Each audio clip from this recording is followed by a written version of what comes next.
Biden-Trump debate. Fiascos for both candidates.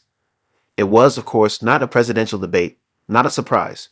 Trump came in ready to repeat what he tells audiences at his rallies. Raging, lying by the microminute, promising perfection and spewing hate at Biden. Biden, flustered, mumbling at times, stumbling over facts, at least tried to answer specific questions from the moderators, Jake Tapper and Dana Bash.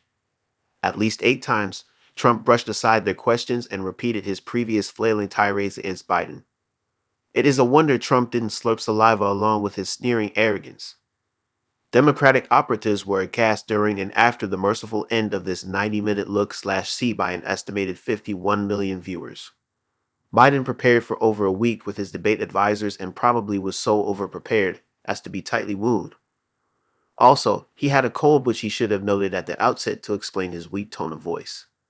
The moderators were forewarned about Trump trying to take over the show. They cut the mics of each candidate while the other was talking. Trump adjusted. He leapfrogged their questions and bellowed without ever being told. "Mr. Trump, you are not answering the questions just addressed to you." CNN correctly said beforehand that the moderators were not going to interrupt with any fact-checking, no matter how wild and crazy.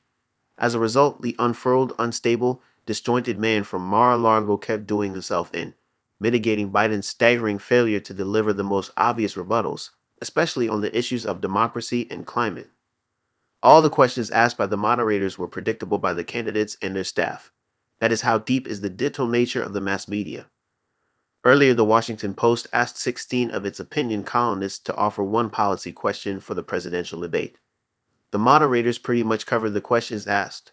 None of the 16 columnists mentioned the corporate crime wave, the plight of worker exploitation, frozen minimum wage, workplace health/safety casualties, and anti-labor laws, massive corporate welfare giveaways, corporate tax reform, the global arms race, or widespread abuses of consumers in many marketplace sectors. Most prominently, the super dominant power of giant corporations over our government, politics, economy, culture, and our children's future never occurred to these savvy observers of what's really going on in America. Back to Biden's collapse. Longtime Democratic Party loyalist, exhorter, and critic, Robert Kuttner repeated his demand that Biden step aside. He elaborated, with Biden heading the ticket, Democrats will likely lose the House, Senate, state legislatures, and governorships, and down-ballot races all the way to school board, as well as the presidency. I've known Kuttner for years. He